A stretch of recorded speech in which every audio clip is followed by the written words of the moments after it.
ठट्टे के इलाके घरों में लाशारी बिरादरी के मौजी सरदार हसन लाशारी के घर होने वाली डकैती में मुलवस मुलजमान की अदम गिरफ्तारी के खिलाफ all Pakistan Lashari Baloch human rights association जिले मलिर के ज़ेरे एहतमाम शदीद एहतजाज किया गया। इस सिलसिले में लाशारी गोट से अवामी प्रेस क्लब मलिर तक एहतजाजी रैली निकाली गई, जो मुख्तलिफ रास्तों से होती हुई प्रेस क्लब पहुंची, जहां शुरा ने एहतजाजी मुजाहरा करके धरना दिया। एहतजाजी रैली के दौरान मुजाहिरीन ने पुलिस की मुबैना नाअहली और इलाके में बढ़ती हुई बदअमनी के खिलाफ शदीद नारेबाजी की। एहतजाज की क़यादत तंजीम के ज़िला सदर डॉक्टर अनवर लाशारी, सीनियर नायब सदर रईस मकबूल लाशारी और जनरल सेक्रेटरी जाम जमील लाशारी ने की।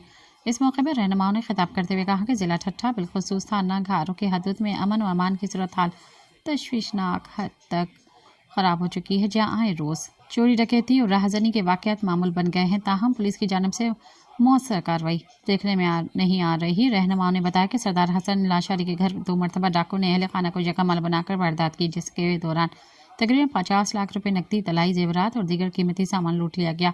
उनका कहना था कि इतनी बड़ी वारदात के बावजूद घारो पुलिस ने न तो मुलजमान को गिरफ्तार कर सकी है और न ही मुतासरा खानदान को मुनासिब तहफ़्फ़ुज़ फराहम किया गया है। मुजाहिरीन ने वज़ीर आला सिंध, IG सिंध, DIG हैदराबाद और SSP ठट्ठा से मुतालबा किया है कि डकैती में मुलवस मुलजमान को फौरी गिरफ्तार करके कानून के कठेड़े में लाया जाए। सब्सक्राइब कयो अवामी न्यूज़ HD के ताज़ा तरीन ख़बरुन ला ॾिसंदा रहो अवामी न्यूज़ HD।